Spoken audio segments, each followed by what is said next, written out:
আচ্ছা, ভিডিও শুরুতে আমি ছোট্ট একটা প্রশ্ন করি। সেটা হচ্ছে, আপনাদের কি কখনো মনে হয় যে বাংলাদেশ জামাত ইসলামী এই যে এত বড় একটা সংগঠন, এই সংগঠনের উপরে প্রায় 16 বছর যাবত যে অত্যাচার, যে নির্যাতন করা হয়েছে, তবু এই দলটাকে নিঃশেষ করা যায়নি কেন? তবু এই দলটাকে জাতীয় পার্টির মতো অবস্থা করা যায়নি কেন? এর কারণ হচ্ছে 5টা। জামাত 5টি কারণে, এবং তাদের বেঁচে থাকার বা টিকে থাকার একটা 5টা কৌশল আছে। এই 5টা কৌশলের উপরে ভর করে জামাত টিকে আছে, এবং এই 5টি কৌশল যতদিন পর্যন্ত জামাতের মধ্যে থাকবে, জামাতকে শেষ করা এতটা সহজ না।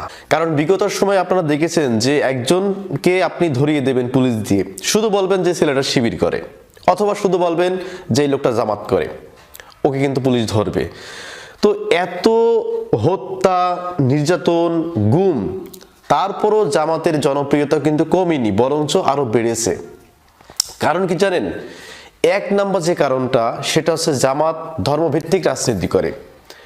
বাংলাদেশে অন্য যে সমস্ত দল আছে, আপনি সেই সমস্ত দলে যদি লোক ভিড়াতে চান বা ডাকতে চান, যে বলেন যে আমাদের দলটি করো, তাহলে পরে আপনাকে সরাসরি বলতে হবে যে আমাদের দলের এই এই আদর্শ, এই আদর্শ, এই হচ্ছে আমাদের দলের মহান ব্যক্তি, ইত্যাদি ইত্যাদি। কিন্তু জামাত এরকম সাম্প্রদায়িকতা বা নৈতিকতা, এই সমস্তর কোনো গল্প কিন্তু শোনায় না। শুধু জামাত শোনাবে ধর্মের কাহিনী। মানে তুমি ধর্মের কারণে জামাত করবা, মানে ধর্ম দিয়ে একটা মানুষকে বেঁধে ফেলা। আমি বললাম, আপনি চেষ্টা করলেও যে জিয়াউর রহমানের আদর্শ দিয়ে আপনি 10টার মধ্যে হয়তো 5টা মানুষকে বাঁধতে পারবেন। শেখ মুজিবের আদর্শ দিয়ে আপনি 10টা মানুষের ভিতরে এখন হয়তো 5টা বাঁধতে পারবেন, কিন্তু আপনি ধর্ম দিয়ে 10টার ভিতরে কমপক্ষে 9টা মানুষ বেঁধে ফেলতে পারবেন। তো এই কারণে জামাতের কর্মী দিনের পর দিন কিন্তু বেড়ে চলেছে। 1 নম্বর কারণ হচ্ছে এই ধর্মভিত্তিক রাজনীতি করার কারণে। 2 নম্বর, জামাতের যে হাতিয়ার তাদের টিকে থাকার, সেটা হচ্ছে দলীয় কোন্দল মুক্ত একটি দল। আপনারা অনেক দল দেখেছেন যে বাংলাদেশে যে কোনো সমাবেশে, মিছিল, মিটিংয়ে 2 পক্ষের একটা সংঘর্ষ হবেই। সেটা হোক সেই দলের একটা সম্মেলন, হয় না, কর্মী সম্মেলন ইত্যাদি ইত্যাদি, বড় বড় মিছিল। তো এখানে কি হয়, এক পক্ষ আরেক পক্ষকে চাপাতি দিয়ে আঘাত করে, এক পক্ষ আরেক পক্ষকে লাঠি সোঁটা দিয়ে আঘাত করে, এক পক্ষ আরেক পক্ষকে আপনার চেয়ার তুলে মারামারি করে। এটা আপনারা বিগত সময় অনেক দেখেছেন এবং এখনো কিন্তু দেখছেন। কিন্তু জামাতের ভিতরে এই রেকর্ডটা কিন্তু নাই, যে একজন কর্মী আর একজন কর্মীর মাথায় লাঠি মারবে, একজন কর্মী আরেকজন কর্মীর গায়ে আঘাত করবে, একজন কর্মী আরেকজন কর্মীকে চেয়ার তুলে মারবে। এই দলীয় কোন্দল জামাতের মধ্যে নাই। এইটা হচ্ছে জামাতের টিকে থাকার বা তাদের দলকে রানিং করার একটি সবচাইতে বড় কৌশল এবং সবচাইতে বড় হাতিয়ার হচ্ছে এই 2 নম্বরে এই পয়েন্টটা। জামাত ইসলাম টিকে থাকার 3 নম্বর যে কৌশল তাদের মধ্যে আছে, এটাও বেশ চমৎকার একটা কৌশল। এটা কি জানেন? তারা শিক্ষা খাতে প্রচুর বিনিয়োগ করে। ধরেন আপনি জামাতের একজন কর্মী, তো আপনার একটা সন্তান আছে, সেই সন্তানটা অত্যন্ত মেধাবী, কিন্তু ওই সন্তানের স্বপ্ন পূরণ করতে আপনি ব্যর্থ। যে আপনার সন্তান খুব ভালো মেধাবী, কিন্তু তাকে আপনি ঢাকা বিশ্ববিদ্যালয়, কোনো পাবলিক বিশ্ববিদ্যালয়, কোনো ভালো সাবজেক্টে পড়ানোর মতো অর্থ আপনার নাই, তাহলে আপনার সন্তান কি ঝরে যাবে? না, আপনার সন্তান ঝরবে না। কারণ কি জানেন? আপনার সন্তানের দায়িত্ব তখন গ্রহণ করবে বাংলাদেশ জামাত ইসলামী। আমি নিজের চোখে বহুত দেখেছি এরকম, যে বাবার টাকা নাই, কিন্তু বাবা হচ্ছে জামাত ইসলামের একজন কর্মী। ওই সন্তানকে ভার্সিটি থেকে শুরু করে একেবারে মাস্টার্স পর্যন্ত পড়াশোনা করার যে দায়িত্ব, এই সমস্ত দায়িত্ব আপনার বহন করে বাংলাদেশ জামাত ইসলামীর যে অঙ্গ সংগঠন বা যে ছাত্র সংগঠন আছে, এই ছাত্র শিবির।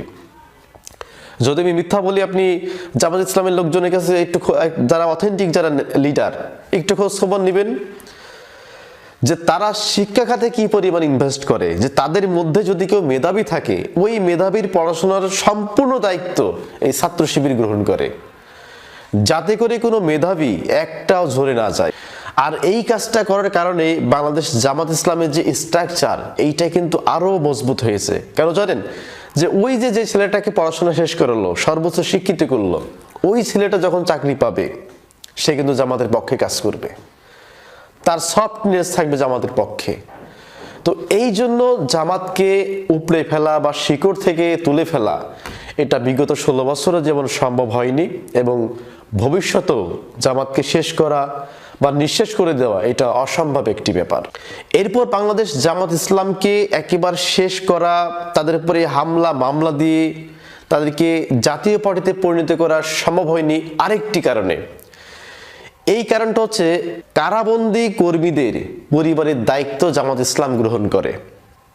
ধরেন আমি উদাহরণ দিই, আপনি আওয়ামী লীগ করেন, তো আপনি যদি কোনো কারণে আপনি অ্যারেস্ট হন, তো এই দল থেকে আপনি কি পাবেন জানেন?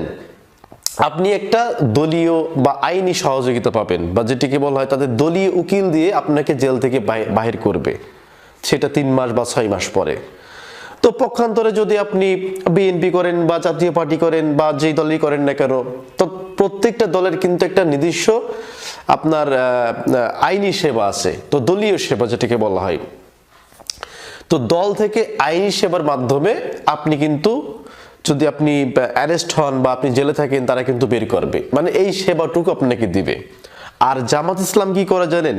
শুধু আপনাকে এই দলীয়ভাবে আইনি সেবা দিবে তা নয়, আপনি যে 3 মাস 6 মাস আপনি যে জেলের মধ্যে থাকবেন, আপনার পরিবার দেখবে কে? আপনার পরিবারটা চলবে কিভাবে?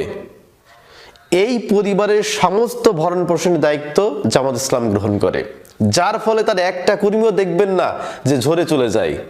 বা এই যে দেখেন না, সুবিধাবাদী দল বা সুবিধাবাদী ব্যক্তি থাকে না, যে যখন আওয়ামী লীগ ক্ষমতায় আসে তখন সে আওয়ামী লীগের হয়ে কাজ করে, আবার বিএনপি যখন ক্ষমতায় আসে ওই আওয়ামী লীগের লোক আবার বিএনপির মধ্যে ঢোকে। এইরকম সিস্টেম জামাতের মধ্যে খুবই কম, রেয়ার একেবারে। কারণ জামাতের যে একজন কর্মী, তার তো কোনো ভয় নাই যে আমি যদি আজকে জেলে যাই 3 মাসের জন্য, আমার পরিবারের দেখভাল করবে কে, আমার পরিবারের ভরণ পোষণ দেবে কে? এই চিন্তা ভাবনা জামাতের এই কর্মীর মাথায় আসে না কোনো সময়। কারণ সে খুব ভালো করে জানে, আমি যদি 3 মাস, আমি যদি 6 মাস জেলেও থাকি, বাংলাদেশ জামাত ইসলামী আমার ফ্যামিলি চালিয়ে দিবে, আমার পরিবারের দায়িত্ব তারা গ্রহণ করবে।